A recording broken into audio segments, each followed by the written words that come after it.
Hello, welcome to one of my YouTube videos. This is a Leo 1.5 water pump I've rebuilt the last few weeks. I bought it in April and it's been sat on the workbench here for a while. So I've put new rubber valves in it. The leather cups are alright. Bought a set of cast iron slide rails off eBay for it, which shows it off quite nice. I put nice water pipes on it because hopefully I can get a pressure gauge to go up on here when I get one. The bearing's a little bit dodgy, but it should last a while. It should do, hopefully, because they ain't roller bearings. They like a brass sleeve goes on them. So it's pretty original. One of the first Leo pumps I think they made, because before they went to the roller bearings, because my other one's got rolling bearings in it. But oh well, we can keep an eye on them. They ain't working as hard as they used to anyway, because before there's electric motor which went up here, which got all the brackets for it, but well, I can't really have one, so I could always fit it to this one or anything, but I don't use electric motor, I just drive with an engine.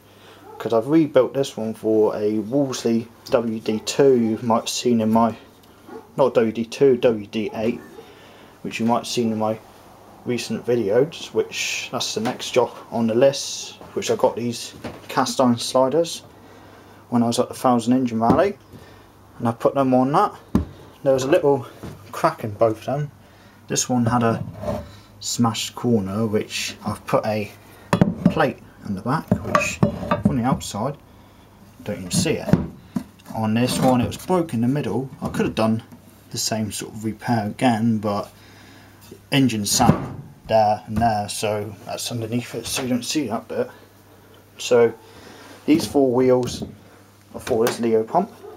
Hopefully it's going to go on a 3x3 inch timber trolley sort of thing, and the Wolseley really going on a 4 by 4 inch sort of timber trolley, about 2 foot each length roughly. And the wheels I've got from the Wolseley are these two here and those two. These are for other projects. That's another project. There's another Leo pump which was sold to me as a working pump, which I don't know, I haven't tried it yet. One day, it's a list to be done one day. Here is a Lister H1 water pump which someone gave it to me with this. Can never get it, well, it pumped a bit, but I wasn't that brilliant, so I stripped it all down, rebuilt it all, painted it all, built a temporary trolley for it, got a nice tub for him, put some pipe on it, and tried it the other day and it worked a bit, so it sat back on the floor in the shed for a while. Beside it is a Tegel C1 engine. I've been told there's only 3 of them made.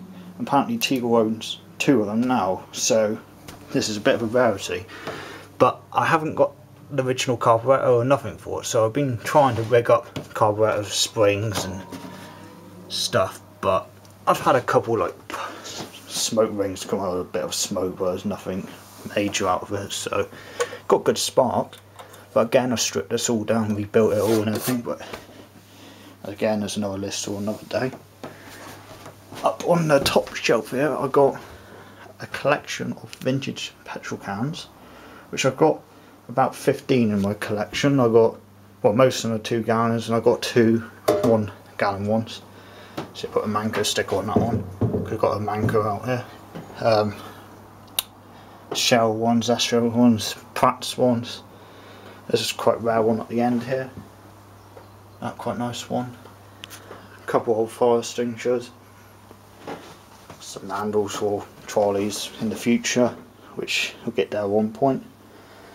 An old blow lamp, which apparently works, I haven't tried that yet. Old milk churn, which I bought for a Listerine pump, which I ended up selling the Listerine every week on eBay, so it's just sat there. I keep it for a while. I might find something for it to do. Well, I think that's kind of it really. I've got a few other projects on the go. I've got a 5 horsepower Peter M I'm going to rebuild in the winter, hopefully. I've got all the bits here somewhere for it. hidden away under the shelves.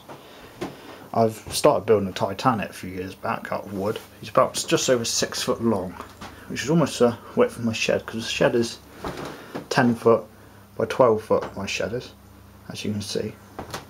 It's quite a big shed, because all my engines are out of it at the minute because I'm having a little bit of tidy up and clean up, and I've got another video I'll be showing in a few days time of all in one, hopefully, which I'm looking forward to running them all, because I haven't run all of them together before. So a lot of petrol but a lot of fun at the same time. But like I said, the Leo pump is all ready to go. I've been having problems with it because it's like locking bolts on the back shaft, and they keep undoing and then it just spins and the ram don't do nothing. So it's slacking off that bit, put a glam pack in. But it seemed to be alright the last few days. I just keep an eye on it really. But ain't a bad pump really. I've done it in QD90 Blackfires Land Rover green paint, which is quite close to the dark bronze, which I wasn't really going for that anyway, so it looks nicer, because I've been using stationary engine paint, but I find it rubbish. It takes the heat alright, but the petrol is rubbish for it.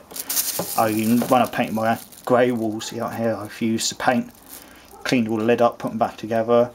I bought some cast iron sliders for it and painted them, and the paint's gone all horrible and gooey. I don't know what's wrong with that, but don't take petrol, nothing.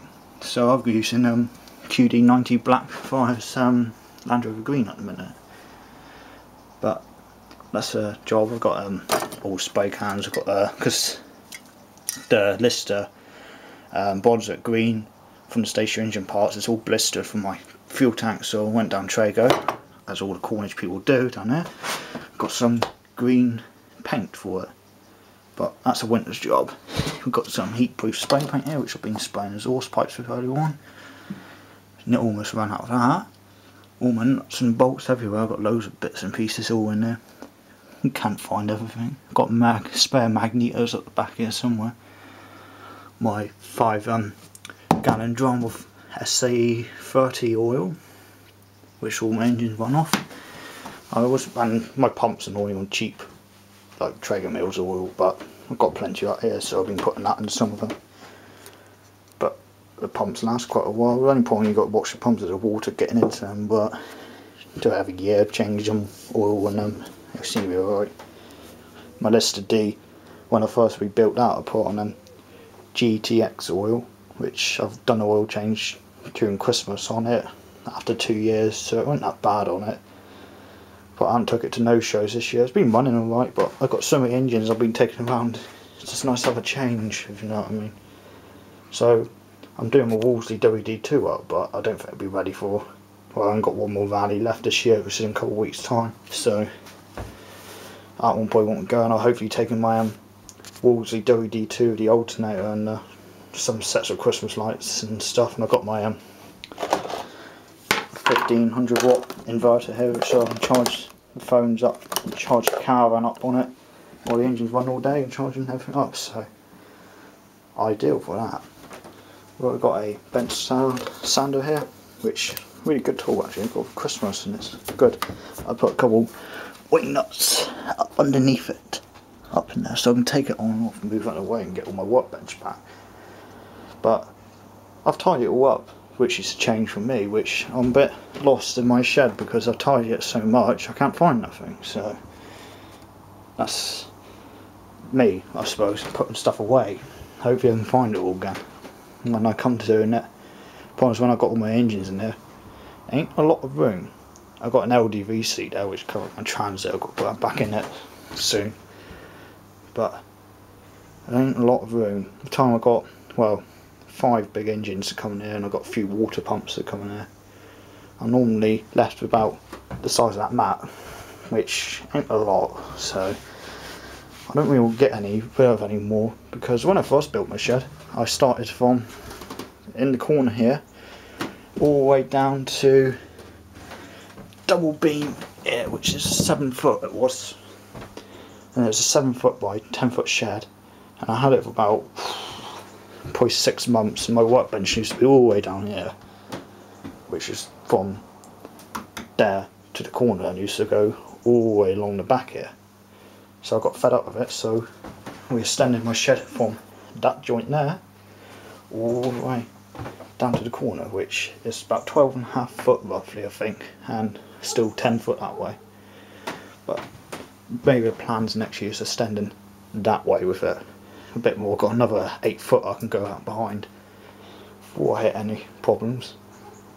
But the roof I got a strumming up base bit where he shouts dippy, but I haven't had any snow or nothing yet, which I don't know how strong it will be if I have a good fall of snow on it, but we never know. I put a big one in there when I extended it, and I put another big one up here. I don't know if you see the light is in the way. Another big one up here on the corner, so he's quite strong. Wired all my electrics in. The main switch here can kill the whole shed off, so now I go outside and I've got like a caravan charging plug. Unplug that and all the electric's off in the shed, so it's ideal going away, you know everything's off, there's no electric left on in here. Because I haven't got 2 plugs, one right in front of you there and one in the doorway, which I put the roof lights on now because it's easier. I can move the lights around if I need to anyway, which I got a problem because normally being at this height, these did have ends on them which I managed to knock off with upon being a bit too tall for the shed, which is a problem. That one's managed to stay on the end over there, which I don't normally walk that way unless my shed is not level, I don't know, which it was built level, but it stands about nearly 2 foot off the ground. It's just sat on block pillars, which is quite a few in there. There's a block wall about where my foot is there, going right across, which takes some of the weight off the engines, which normally it's good sturdy shed and jump around and everything I can, which good enough to live in really. But it's a bit cold in the winter time. But I've got all my stuff, Brasso, polishes, white spirit, springs, rubber grommets for water pumps and stuff, which I use quite a bit. Picked them up for about £8 at the show. Taps here, like threading and bars and that, but it's a copper pipe and taps. A glue gun which I've never used. That's a good tool, which cutting angles and that, which one of the little guides is broken on it, which I'm quite good with my eyes, so I can get good straight eye, because I do a lot of model making, which I will put a video up one day of all my models I make. I've got quite a few. I build them all out of card. It's another hobby I tend to do when it's a bit too cold to stay out in the winter evenings.